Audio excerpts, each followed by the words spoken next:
Hey, this is Kyle Madson with your top stories on Sports 1140. The Kings started their four-game homestand last night with a 114-105 loss to the Toronto Raptors. Willie Cauley-Stein and Buddy Hield had 24 points apiece. Buddy, though, shot just 9 of 22 from the field. Kawhi Leonard led all scorers with 25 points for the Raptors. Sacramento's off tonight. They welcome in the Minnesota Timberwolves tomorrow. The NFL's Week 10 kicks off tonight. Got a good matchup. Carolina against Pittsburgh. Carolina comes in 6-2. The Steelers come in 5-2-1. We'll have all the action in that one right here for you on Sports 1140. Coverage is set to begin at 5 o'clock. Those are your top stories. And now back to the drive on Sports 1140 KHTK. Rise and shine, sleepyhead. I'm not letting you go to work today. Wait, what? Everybody, listen up. Welcome to The Drive. Morning, morning, morning. You're gonna talk. Get on the phone at 339-1140. Pretty awesome, huh? Jump in on our text line at 441140. Everyone is talking about it. You must know that. The Drive starts now. Firewings Hotline in just a couple minutes. Sam Amick will join us. 21 different flavors to choose from. Firewings.com. Just wing it. Let me clean up some stuff here. Want to remind you, of course, you can watch us on the video feed. And if you were watching yesterday when we had Katie on, hope you had fun, because we did. It's top of the screen if you're on a desktop, middle of the screen if you're on a phone or a tablet. And, of course, you can hear all the audio on demand on the KHTK app, also live. Same thing on the KHTK YouTube channel. You can go back and watch archived video as well. Tomorrow is Friday, which means Sean Salisbury and Dave Richard will both join us. Somebody is confused about what I was saying about the Kings' moral victory record. Saying 6-4-2 equals 12. The Kings are 6-5. That equals 11. Is that Amick math, or do you mean 6-3-2? The Kings are actually 6-5-2 if we go with our Kings abbreviation score. What that Kings means is Kings inverted negativity game score. I have a beef with how we're doing this. Okay, go ahead. I think we need to count the positive Kings, so the 2, as losses, so they come out of the loss column and go into the Kings column. Yeah, but then we distort their actual record, which I know we're doing anyways by adding a dash and another correct. number. I get That's that. exactly what we're doing. You don't think that'd be more confusing? No, they're 6-3-2 by Kings. As opposed to 6-5-2, meaning the record is correct, 6-5, Right, and 6 they've also wins, 5 losses. 2 of those and 5 losses have 2 moral victories. That's not what that means, though. It isn't? I mean, it is what it means. I mean, that's what it means. Not to people who aren't, not to the because you get people going, well, they've only played X amount of games. How do they have? I smell a poll coming, a poll on Twitter. You know what I mean? Interesting. Yeah, 6-3-2. Or 6-5. 6 wins, 3 losses, 2 quote unquote good losses. From the 916, the NBA will not let the Kings draft pick fall out of the top 5. False. I know what the person's trying to say here, but the Kings don't have a draft pick. No, I think I know what they're saying. They won't let Philly or Boston's draft pick fall out of the top 5. Yeah, you could be right. All I know is this: beat Toronto, beat the Timberwolves, beat the Lakers, and we're playing with house money. Because you got a problem if you don't beat the Timberwolves and you don't beat the Lakers. Your problem is that you then play San Antonio. And let me just stay with me for a second, but the Kings are 6-5. And I'm just presenting an option here that I don't think is that far out of line. The Kings have now lost 2 in a row, and they play the Timberwolves next. Timberwolves, let's just go with it. Beat them Friday night. Okay, well, you bounce back and you get the Lakers game. If you don't get the Lakers game, you've now lost 4 in a row, and now you're going San Antonio and then on the road for Memphis and Houston. And it would be very sad if the Kings were all of a sudden dealing with, what would that be, a 7-game losing streak? And that's why that's why I've been just getting killed over tempering expectations. But I want to temper expectations. Please. Sam Amick's joining us. I don't want Sam to temper expectations. I want Sam to put the Kings as like number 2 in his power rankings every week, just because it's fun to read. But he's a responsible journalist with The Athletic, and he has to be non-biased, and he has to be fair, and he is, and that's why we love him so much. And he joins us each and every Thursday at 8:05. Good morning, Sam.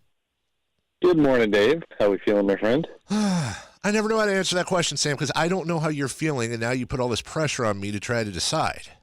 I know I'm feeling. Yeah, I mean, I asked. You're right. And when you say we, it's like we got to have a kind of agreement here. So that's fair. Okay. You know, you can stay in your lane, and your Kings hating, expectation lowering. You know. Yeah. I mean, I don't want to give myself up too much, but I already booked hotel reservations for the first round of the playoffs. Oh, Sam, come on.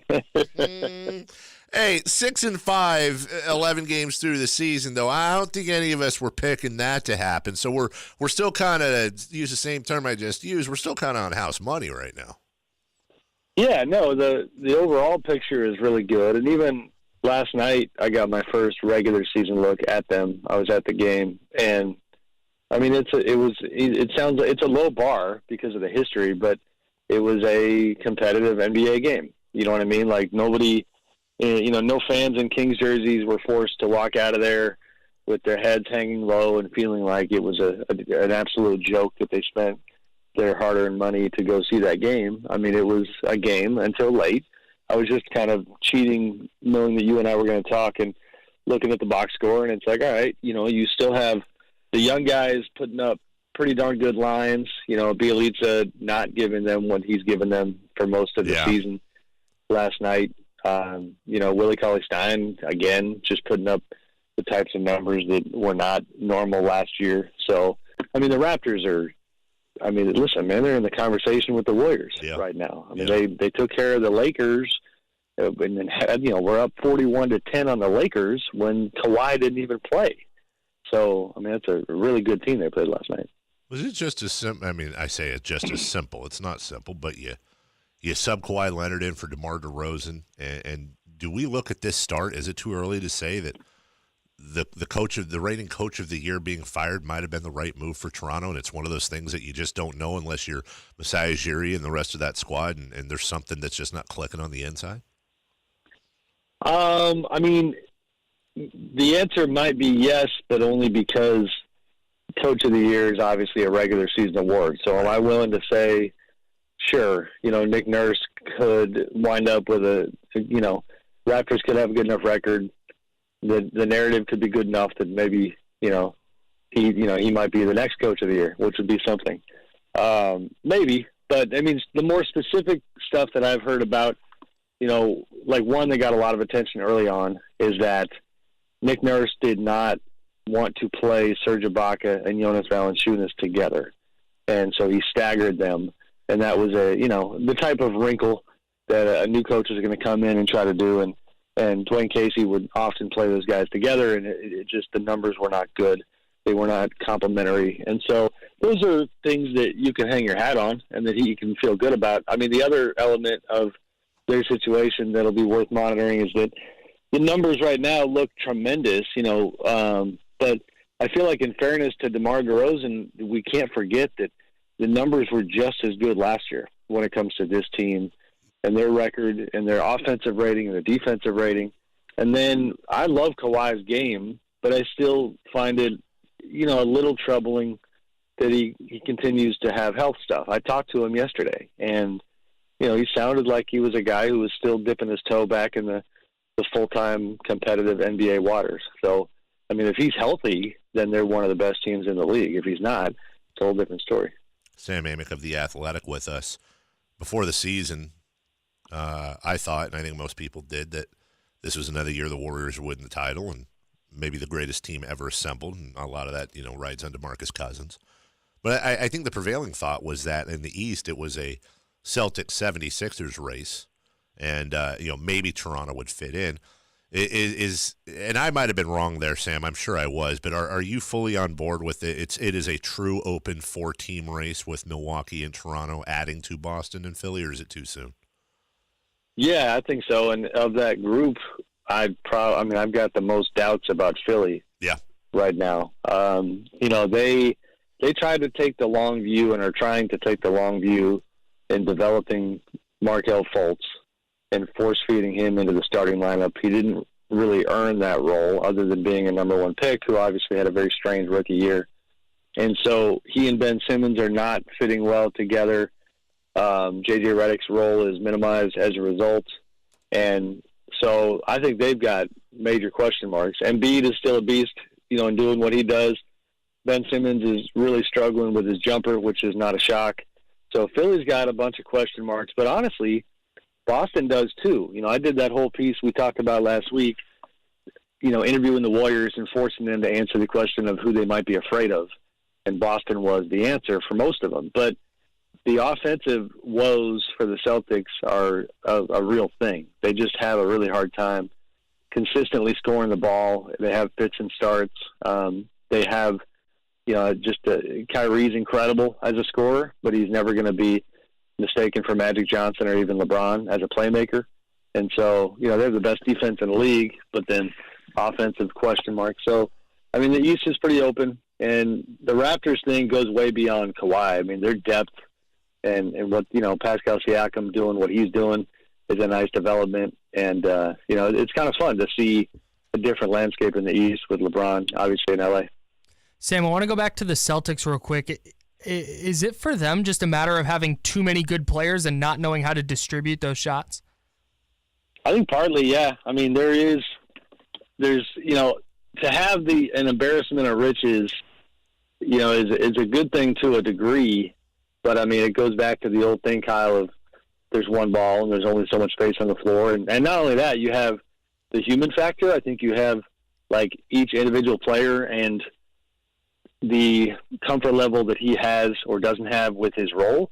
And when Gordon Hayward was out, when Kyrie Irving got hurt, then all of a sudden, Jason Tatum and Jaylen Brown and guys like that are just kind of going, well, it's all or nothing. It's sink or swim. And they swam. They did great. And now it's just much more complicated. It's, all right, let's try to make sure we don't forget about Gordon because, man, that was a tough year for him, and he's trying to work his way back. He's not himself yet, but he's got to be a major part of what we're doing. And then let's make sure that we don't lose the momentum that Tatum had because he was getting talked about as a future MVP candidate. And, that's a priority. Kyrie's got to have the ball in his hands. So it's, I think on the defensive end, the embarrassment of riches is really never a problem. That's what scares teams like the Warriors is that defensively they can switch everything. Al Horford being a major X factor for them. And the idea that you have energy coming in waves all the time at you defensively, that's a major plus. But offensively, because there's just one ball, it's just tougher. And then I think as great a coach as Brad Stevens is, I'm still trying to decide what I think of him on the offensive side of the ball because he's incredible when it comes to, after timeout plays and the execution side and getting guys in a position to have good shots in those scenarios. But in terms of the system and what they do on a consistent basis offensively, it's been tough the past couple of years. Sam Amick of The Athletic joining us. I want to bring you into a debate we were having on Monday after the Kings played the Bucks.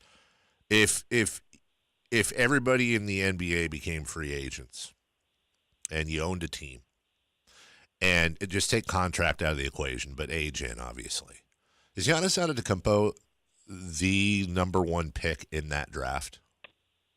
He might be. Yeah. He might be. Anthony Davis is going to be sure right there, and then you have the obvious health qualifier. Right. If you can tell me that AD is going to be healthy, and then you have the guys like Steph and Durant, LeBron laughing at us for having this conversation. But they're all in their 30s, though. That's why I asked the way I did. They're all in their 30s. So you're saying that the long view building a franchise. That's what I'm wondering, and I'm using that as a vehicle, Sam, just to kind of underscore what we were talking about, that Antetokounmpo just continues to be is it because he's in Milwaukee for some reason he just as much notice as he gets, it still doesn't seem like he's getting enough.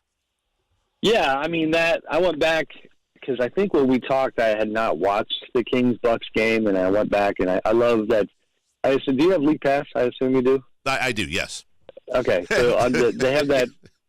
You talking about the cheese? Assume, no, the condensed game. Oh, okay. Tool. where it's like more, it's much more than the highlight reel, but it's much less than the whole game. And I love that little feature they have. Yes. So I watched Kings Bucks, and I mean, my God, Giannis in that game, like, he's just going to stay in the Kings' nightmares until the next time they see him. You know, and it's just the length and how much ground he covers. The guy's an incredible player. He is getting plenty of shine, but yeah, it would definitely be more if he was in LA or in New York. And the same goes for Anthony. You know what I mean? It's no different. You know, we catch up with Anthony like, all right, AD's coming through, you know, Oakland, or AD's coming through LA, so national media will grab him. That's not quite the same as, I mean, I saw this relates, but like, I thought this morning how funny it was that, like, I looked at Rachel Nichols' Instagram story, and, you know, she does the jump every day on ESPN, prominent, you know, well-known high-profile reporter who's focused on the NBA. Sure. And she lives in LA, and, like, her Instagram story is just, it's literally just her hanging, and not hanging, but she's working at the Lakers game. But she's not doing anything specific. It's just in her market. So LeBron is being talked about all day, every day, and there's a synergy there with the market. And Anthony doesn't kind of, you know, get on everybody's radar in that regard, you know, nearly as often. And same thing for Giannis. But to your question, yeah, I mean, that, you know, Tatum is not there yet. I mean, there's a little bit of buzz about what he could be. But no, he's kind of a guy who you're just kind of daring to dream about what he could be down the road. AD and Giannis are the guys. I mean, I don't know if I'm leaving anybody else out. But the other guys I mentioned, yeah, you make the age argument. You know, Durant is still, he's not young by any means, but he's young enough. Sure. That I would have no problem starting a team with Kevin. But, you know, incredible talent right now in the league. Sam Amick of The Athletic with us. Sam, where's the Jimmy Butler situation going, and has anything changed since we talked last week? No, it's kind of just, for me, it's kind of boring at this point. I know that sounds funny, but it's just, you know, not to, you know, I think that's probably a bad word to use on radio. No, it's true though. It feels like Thibodeau's just waiting it out and hoping they win and hoping Butler changes his mind. I swear he still thinks he's going to get him to resign. Yeah. You know, like, I talked to Tom last week in San Francisco at the Wolves shoot-around, and had even asked him, like, are you definitely sticking by the idea that when he doesn't play, it's not related to his trade request and it's physical? And he's 100% standing by that. He's not throwing Jimmy under the bus. So boring comes to mind just because, I don't know. I'm not, you know, it's funny, not that people care too much about, you know, our opinions on this stuff, but there's part of me that's I'm just a little exhausted by the way Jimmy's handled it. You know, I had this thought this week because and I've talked to other players, and you know, I guess that's probably fueling my opinion. I've talked to some other pretty damn good players who shake their head and say, man, Jimmy, he hasn't done enough to warrant all of this. You know, he hasn't been out of the first round of the playoffs. He's, you know, it's a lot of headlines and a lot of hype and a lot of noise. But when the bottom line is that he's fighting for the extra $40 million that he can only get right now out of Minnesota, but if he gets traded, he could get it out of the next team. And this might be a reach, but I actually thought about, you know, we'll see if I do it, but maybe doing a column looking at how, like, LeBron comes to Sacramento on Saturday. And what struck me this morning as I was kind of just brainstorming a little bit is that as amazing as LeBron is, as much power as he has as the best player in the game, he's, in all the drama that has always surrounded him, he's never done this. Right. You know what I mean? Like, he's made free agency choices, and he's lost money along the way. He could have made the same argument that if I force a trade now, you know, then they'd have my bird rights, and then they could give me an extra year, and then I could make X amount more, and I don't really care if the entire NBA is kind of held hostage because of my situation. I'm going to do it. And he's never done that, which I actually admire. How about, and I hate using this argument, especially in football because it's a different story and I'm usually on the side of the players, but isn't there also something, especially when fans look at it, and I'm not talking about your bonehead fans, you signed a contract, but Jimmy, you did sign a contract and you got out of Chicago and you have 1 year left, and it just bothers me sometimes, Sam, that no matter what, barring crazy circumstances, if an NBA player signs a contract, they're getting every penny. But if an NBA player signs a contract and sucks, they're still getting every penny. It does not work both ways. And I'm not crying for ownership. I'm crying for the fans. You made isn't there something to, Jimmy? You made a commitment to this by signing the contract and getting out of Chicago. Play out the damn deal and go be a free agent this summer. Yeah, well, that's the thing. And I wonder, I mean, I've been at different times, I've been relatively deeply involved in the reporting on it. I've kind of, when it crosses my desk, I dive in and then it goes away for a while. But, I know his agent pretty well. And I wonder if his agent's name is Bernie Lee. I wonder if Bernie might admit that the execution here has been pretty flawed, because even the other night, and you can't read people's minds, but I don't know. I might sound like a bad guy for saying this, but did you see the thing the other night where Jimmy got a private charter plane for Tyus Jones to go see Duke? I did. So he could see his brother. So it just, pardon me for being a little skeptical, but we've already seen Jimmy orchestrate, an ESPN interview that happened right after the practice where you lost your mind, and it was all a scripted type of thing. And, and Rachel Nichols was at his house, and it was just a little WWE-ish, you know what I mean? Right. And now, so it's not to say that Jimmy didn't have the best of intentions in doing this nice thing and spending this money to help his teammate, but it also felt scripted. And because what happened was the Duke game was on national TV, and lo and behold, hey, look, let's go, not even courtside, let's go deep in the stands. Let's have an interview with Tyus, in which he goes out of his way to say, Jimmy did this for me. And it was already out there on social media, so they were following up on it. But now it was a positive PR thing for Jimmy, and I just don't trust any of his PR right now. And so part of me was like, is this just another thing where he now doesn't like that he's taken a few hits, and so he's trying to find some way to kind of spin the story positive as it relates to him? I don't know. But, I think my thing would be, at what point do you just say, all right, it didn't work. They don't want to trade me. This team is imperfect. I don't love my teammates, but Tibbs did give up a lot to get me here, and let's just play out the year, and then I'm going to leave. That's it. Sam Amick with us, and Sam, I want to go a minute over just because I do want to ask you this and end the interview this way. This is going to come up a couple times this year. There was an article from a competing yet way inferior publication to yours earlier this week that ticked off a lot of people around here, claiming still kind of pushing the idea that Luka Doncic was the better choice for the Kings, and the Kings would be in a better spot with Doncic as opposed to Bagley. Who wrote it? I don't remember who wrote it. Name names, come on. Jonathan Sharp. It was it was who, Kyle? Jonathan Sharp. From where? Jonathan, I know the name, but I forget. That was the Ringer, right? It was on the Ringer. Well, I didn't want to plug them while you were on, but okay. All right. Do you, looking at, and I know this is a tough question, but do you, looking at what Luka has done this year in Dallas versus what Bagley has done in Sacramento, do you think the Kings would be in a better spot, and do you think he is a better fit? Or and it's very fair to say this, do you think it's still way too early to make that call? I don't mind answering both since Sure. it's talk radio. Mm-hmm. Right now, I will, it's not, Marvin has looked better at different times than people thought he would after the way the preseason went.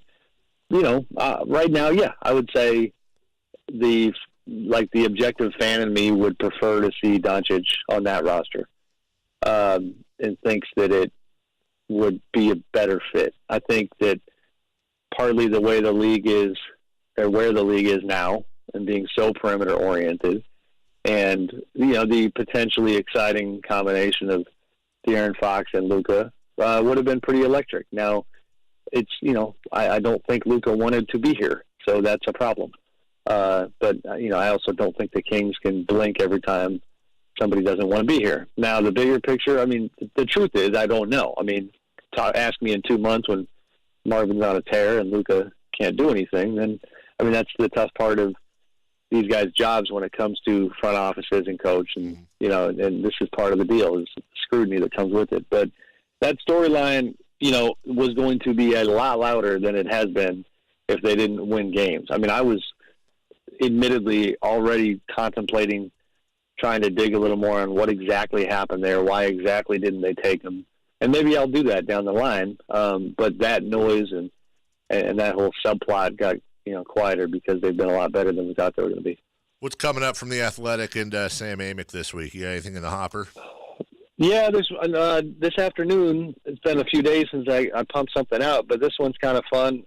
Freedom of movement having changed the NBA and, historic scoring, spikes all around and pace and all these things. And so the quick version, the quick plug of what I did was I juxtaposed the opinion and the perspective of Monty McCutcheon, who was running the official side of the program for the entire NBA, and him kind of answering his critics about what freedom of movement has done to the game, and then opinions from like a dozen players and coaches, from Kawhi Leonard to Tom Thibodeau. I actually leaned on a lot of my athletic colleagues and kind of had guys collect some quotes from locker rooms all over the country to take a real pulse on this thing that even the mainstream fan has, I'm sure, noticed the way calls have changed. You can't touch anybody right now, and that's why scoring is up the way it is. So I tried to analyze that and had a little fun doing it. Oh, gosh. I got to write a note down. We were just talking earlier today. Are all the three major American sports doing stuff like this for offense because the younger generation has a shorter attention span and nobody cares about defense? So when your article comes out between now and next Thursday, I want to have that conversation with you when we have more time. You better write it down because you might forget if you don't write it down in 5 seconds or so. I don't. You're a millennial. The only reason I don't need to, Sam, is because your drunk neighbor John will remind us both when you come on the air next week. There we go. Perfect. Is he spamming you at the moment? Not at the moment, but it'll happen. You and I both know that. All right. That tone of voice was fantastic. Have fun. Thank you, sir. Thanks, and we'll talk to you next week, my man. You got it. See you, man. Take care. That's Sam Amick. We are late. Please do check Sam out on Twitter. He's a wonderful follow, and also on The Athletic, and we're lucky to have him here locally. We'll take a break. When we come back, Tim Tebow gets a promotion, and I want to ask Kyle about Manny Machado. We'll be back with a few different things right here on The Drive, Sports 1140 KHTK.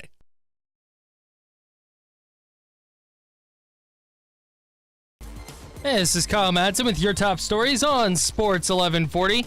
The Kings started their four-game homestand with a loss. The Raptors beat them 114-105 last night. Willie Cauley-Stein and Buddy Hield each had 24 points. Kawhi Leonard of the Raptors led all scorers with 25. Sacramento's off tonight. The Minnesota Timberwolves come to the Golden One Center tomorrow. And the Panthers are in Pittsburgh to kick off Week 10 of the NFL season. The 6-2 Panthers facing the 5-1 Steelers. Should be a fun game. We'll have all the action for you right here on Sports 1140 with coverage set to begin at 5 o'clock. Those are your top stories. And now back to The Drive on Sports 1140 KHTK.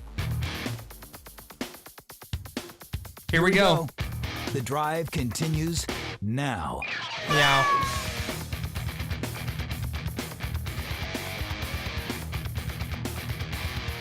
What? I made a mistake. Story of my life. Took a bite of a Cliff Bar. Oh, I completely mistimed it, dude.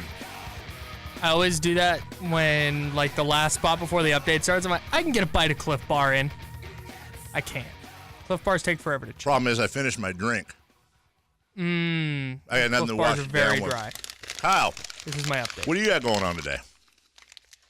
Rolling up my update right now because I'm all done. I've got to do a podcast later. I'm gonna be jumping on what? that.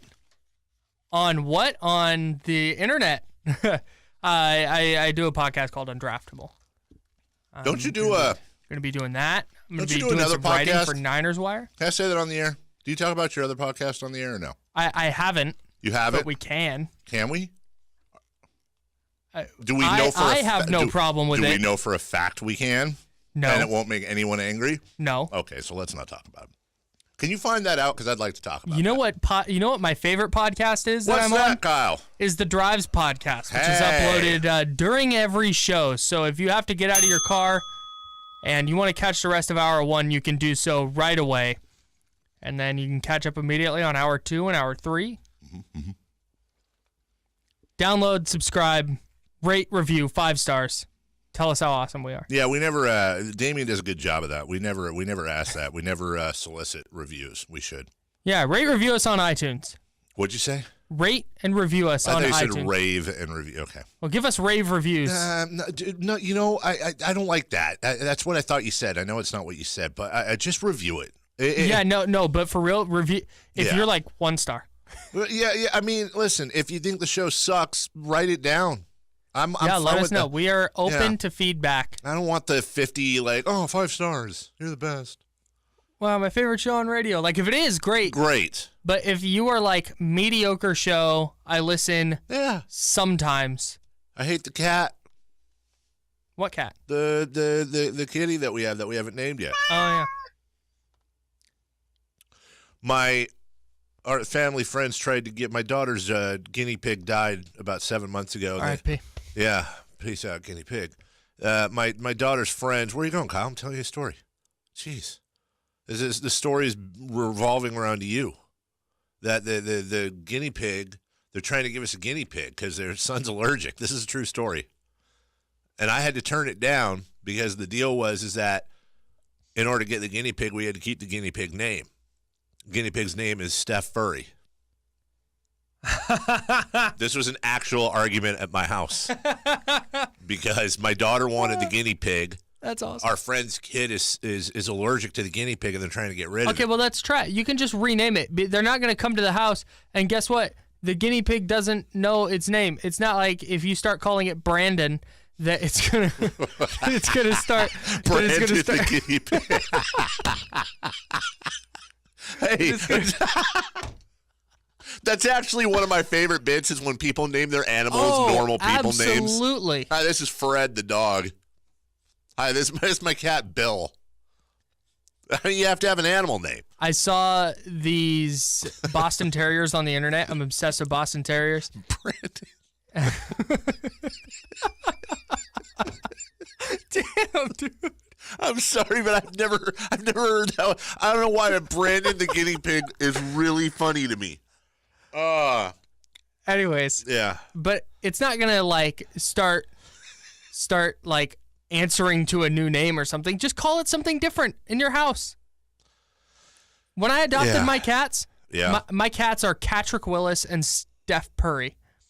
And when I adopted them, their names were Buddha and Shay. And the lady was like, "Are you planning on keeping their names?" I was like, "Yeah, for sure. Buddha and Shay, that's their names." As soon as I got home, looked them in their stupid kitty faces. I was like, "You're Stefan, you're cat." But these people come over to our houses quite often. Like they're very close friends of ours. Their kids and my kids play together. Okay, that's fine. So they will at some point find out that we switched the name, but it's very important to the kid and the parents is to know you got to keep the name. How much guinea pig talk is going on? Oh, this was a big debate over the weekend because my daughter wants another pet.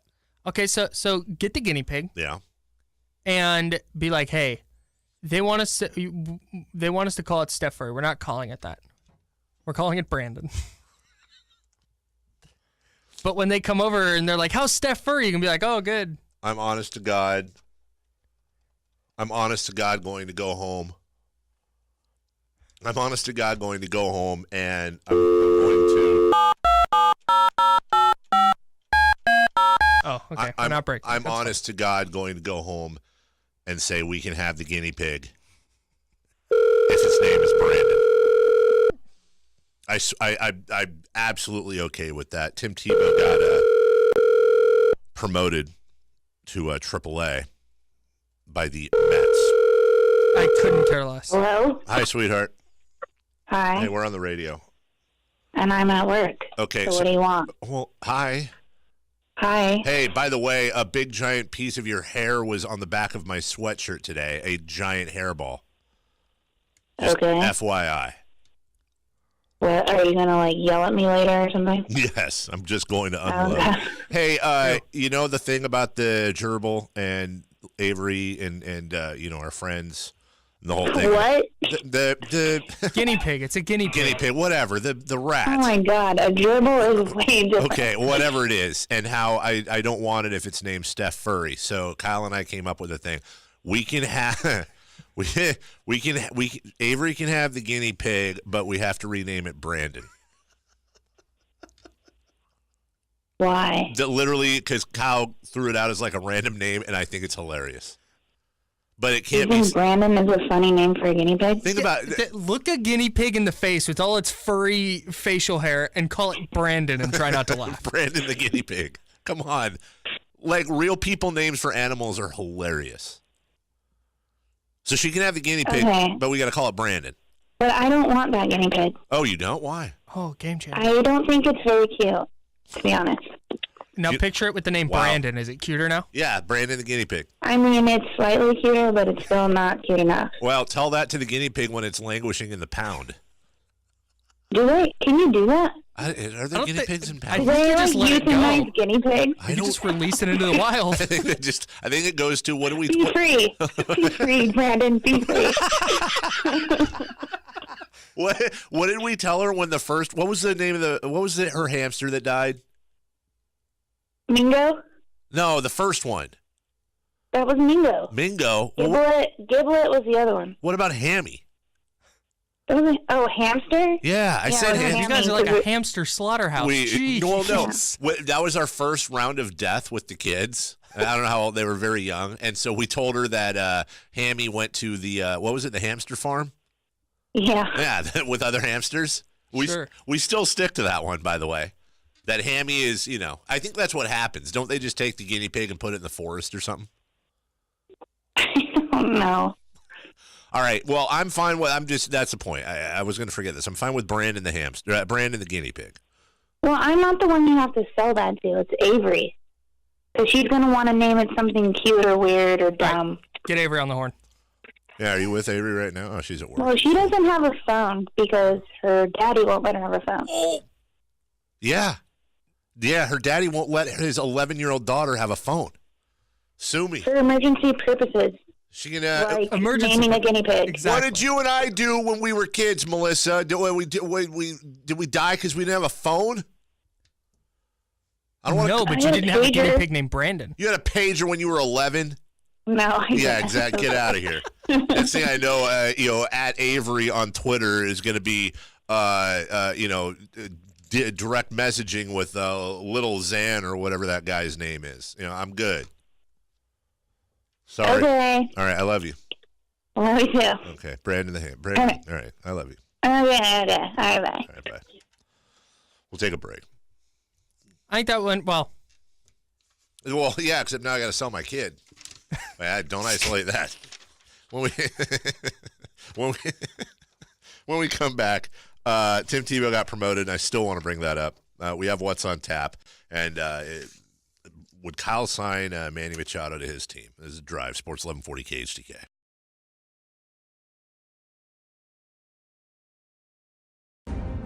Have football tonight, Kyle. Football tonight. Panthers, Steelers. It's going to be a good game, I hope. It's certainly a good matchup.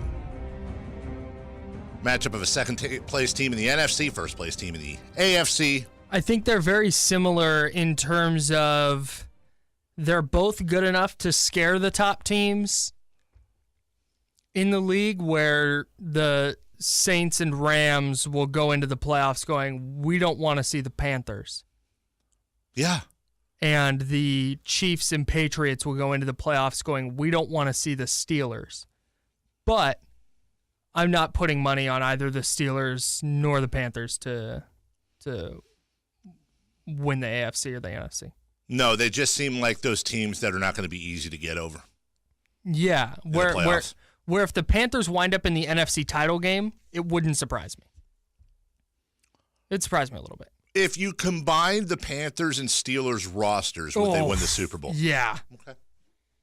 You give Cam Newton, Antonio Brown, and Juju Smith-Schuster, and then Devin Greg Funchess, Olsen. Greg Olsen at tight end, Vance McDonald.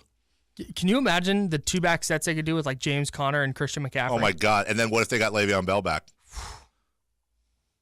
That's be a good offensive line too.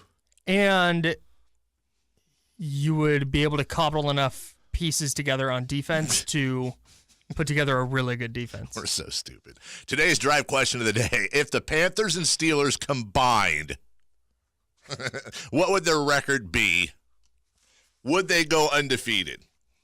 Hey, would they go undefeated? I don't think so. Tim Tebow has earned a promotion to AAA Syracuse. He had 273 with 6 homers and 36 RBI in 84 games this year. Hey, at AA. something that's super impressive that I was not expecting was Tim Tebow to have any modicum of success. Yeah. He didn't play baseball for super long and was like, yeah, I'll just start trying again.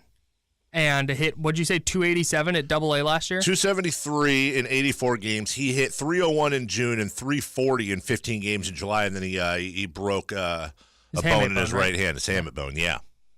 I mean, that's impressive. That's legitimately impressive. That's not Michael Jordan, ooh, that's kind of cute. It's okay. It would be, and I think it's kind of been undercovered because it got super overcovered at first. But if he finds a way to crack the major league roster as more than just a stunt, like as more than just, yeah, the Mets are, 30 games under 500 in September. They're just going to bring up Tim Tebow for the heck of it. If he legitimately earns a call-up, it would be one of the biggest sports stories of next year. It's tough to see a story being bigger than that. Make a call right now. Will Tim Tebow get a major league at-bat? Yeah. I think so, too. Because I think if he's going to play in AAA, there's just enough of a chance that the Mets are bad enough that they would go, yeah, let's get this guy up and sell out our stadium. Didn't the GM, their new GM, Brody Van Wagenen, didn't he have something to do with the signing or something with Tebow? Well, he was an agent. Well, that's what it was. I think he worked with Tebow, so that's kind of interesting. I don't know. I love the story. People say, oh, well, he's taking up a spot for somebody, and I'm not. No, he's if he was hitting a $110, yeah, it'd be different. But he has legitimately shown himself to be a capable player. I'm not immune to the idea that he's getting a little bit of preferential treatment. Probably. I mean, the guy's 31 years old, and it's not like he's batting .406. Right. But it's a business. He's really 31. He's 31. He's 31 years old. Tim Tebow is 31 years old. All right, finally, Andrew Friedman, the head of the Dodgers, everything, says that Manny Machado's lack of hustle is no secret. Now, he said this a few days ago, and he went into some more details that, there's basically times you can see him dogging plays. Yeah. Does all of that, plus him stepping on feet and stuff, like, if Manny Machado came to your favorite team, if he came to the A's, and in a weird world, the A's had the money, and he said, I'll sign with you guys for, the contract, just match whatever I get from anywhere else, I'll sign with you guys. Do you want him? If let's, in this hypothetical world, say the A's only have money for Manny Machado, and that money can't be distributed elsewhere, then yeah, of course. Let's say he's making, and I know this is probably on the low end, $30 million a year. I don't care how much he's making. If it's not affecting the A's ability to go get other players. That's what I'm saying. The question with Machado and with Bryce Harper is, do you want one Bryce Harper or Machado, or do you want 3 or 4 guys making $10 million a year? It depends on who those 3 or 4 guys are. Like the A's, I would rather them go spend that money on 2 starting pitchers than one Manny Machado. But gotcha. if baseball says, hey, we're allocating this much money to the A's, and they can either sign Manny Machado or give the money back, then yeah, go get Manny Machado. He's one of the 10 best players in the league. Dave Richard canceled about 20 minutes ago. He's going to be in New York City. He's got meetings, so he was nice enough to send me a text. We're going to have to fill that 8 o'clock segment. Sean Salisbury will join us at 7:35. We missed him last week. For Sam Amick, for Eunice doing a great job behind the scenes, and Kyle Madson, I'm Carmichael Dave. We'll see you tomorrow at 6 a.m. on Sports 1140 KHTK. Bye-bye now. This is the